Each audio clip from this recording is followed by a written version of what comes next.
people came from like Asia and all that stuff, right? Yeah. Because where they come from a place they hardly had a mortgage. They buy all cash or something, right?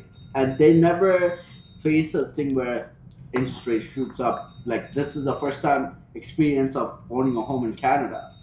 You get what I'm saying? Mhm. They don't understand that when Look, the interest look- rate goes up, they can lose everything and stuff. But people in the 80s who bought early 90s, they seen it. Early 90s especially. Yeah, Early so- 90s. So They seen it. the point is that like when you bought a property, then like you should be safe if you didn't take any chances on the 2020. No. I disagree. Hear me If you out. bought in between 90 and 95, Yeah. Hear me out. I got licensed in September 89, right? Yeah. So really in 1990, Yeah. this is what happened in prices. It's this way, free falling Yeah. up until about 96. Yeah. That's what I might be wrong on it, but it was like this, right? So those who bought then, Yeah. right, Okay. and they started look, and listen, you bought a bungalow for 175, Right. right, which went up to 1.2 million recently Right, in the COVID. And if they invested Yeah. in the late 90s, early 2000, I think Yeah. they're good. Yeah. Late Okay. 90s, yeah. Listen, Take a look at this. Let Let me ask you guys Ramesh, like questions. Let me say, anybody up, like even 2017, that's where I say the law. Even if you bought anytime before 2008, you're good. Because up until 95, the market was down. Guys, okay, let me cut it now. We're talking about clients. I'm talking from experience, now, Yeah. Yeah. right? And you all know a little bit more, right? So from experience, that's when I did my stuff. Yeah. I got in 90. I sold real estate, cheap real estate. Mind you, interest rates was 16 and 17% first mortgages. Right. You needed a second. You need, to buy a home for 150. You almost need a second all the time. So it wasn't easy. But as I said earlier in this podcast, that your mortgage term is for a short while. Those 150 bungalows will stay with you. Yeah. So people got in those bungalows for under 200,000, let's say, They should be at high laughing, interest yes. rates. But once the rates started to drop and their value started to go up, they started to invest and they're good.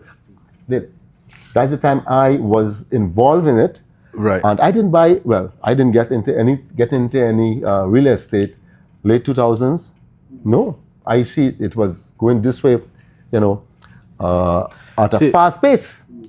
So, when it took off? After starting of 2008. Because I we think dropped the that interest was, rate. yes. We dropped the So interest timing, rate. Alex, timing. Right, Your so- comments are perfect, but Yeah. timing. Right. So, like what I'm trying to say is that if you look at the census of the people that have a condo that are not selling now, about 80% of those people are in that like category that they took chances. This might be their a third home, a secondary home, or third home, like investment. And the fact is, there are more people that took out the equity and they start lending their money.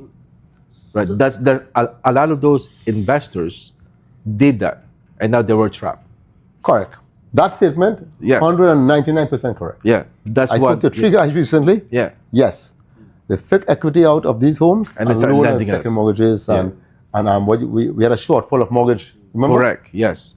Yeah. We were on shortfall of mortgage. You bought for 1 million. Appraisal came in at 950.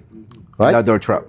Right. So yes, yes. Yes. Agreed. That is perfect. But back to the your comment on the investment part and they're underwater now. Yeah. I think was the timing of that. Yeah. The timing was more critical with that statement. Yeah. If you bought in 1995 and you invested in 2020, yes. Yeah. But if you bought in 1995 and you invested in You're safe.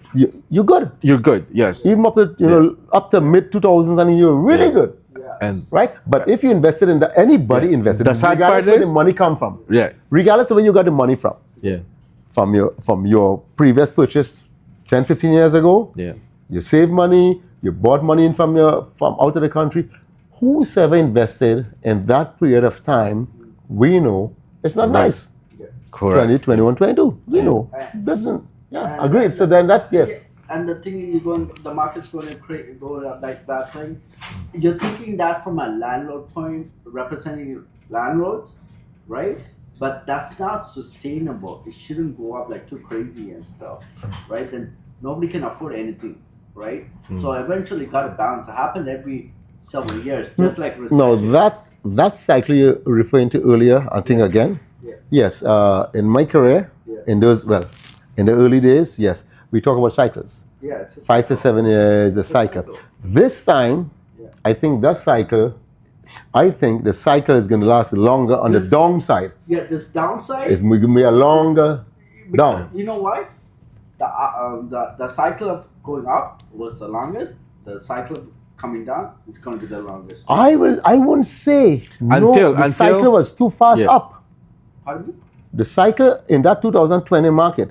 You see 2017, 18, 19 before COVID? I get It it, was a gradual increase. I get it. 4-5% increase yearly. Yeah. Real estate is decent. Yeah, What did happen in 20? yeah. It went what? Yes. 30, Yeah, 40, exactly. 50%? You're talking about the last 5 years went up like crazy and stuff, but I'm talking about Before that. Yes, the cycle of just continue to go up was the longest since 2008.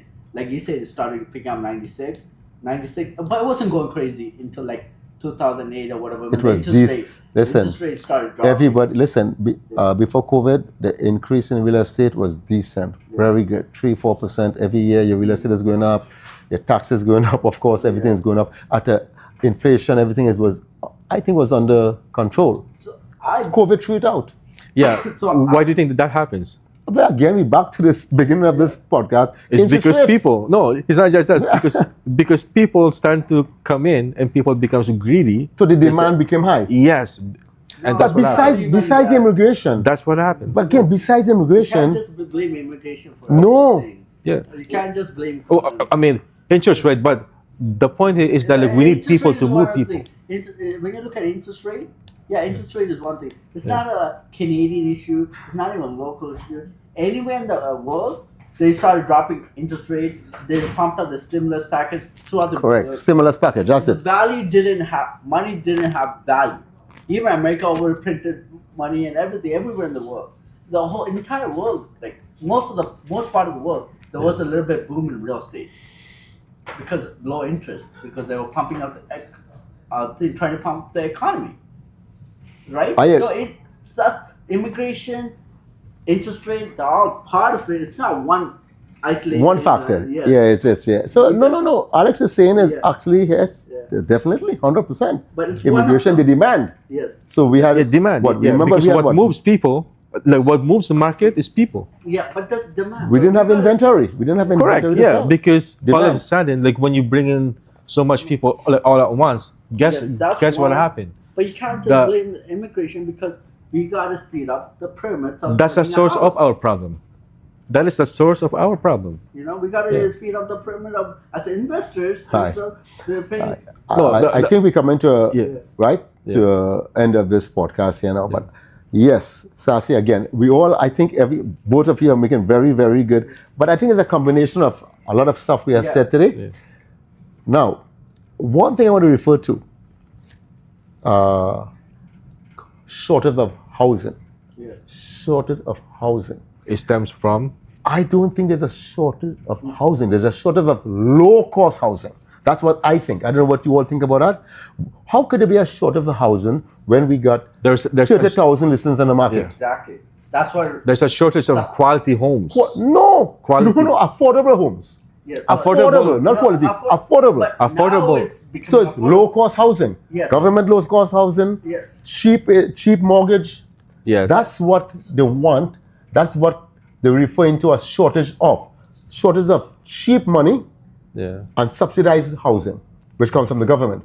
Otherwise, we have 30,000 listings on the market right now. So look here. That's right now. That's Can- right can now. we- That's driving the price down. Now it's going to become more affordable. Rates have to come down again. And remember, Government have to build more subsidized Do you think- housing. And then the more houses going to be now the market's going to balance it out, and it's. Do you think if we have a shortages of home, how many condos do we have? A lot. Why won't they buy that?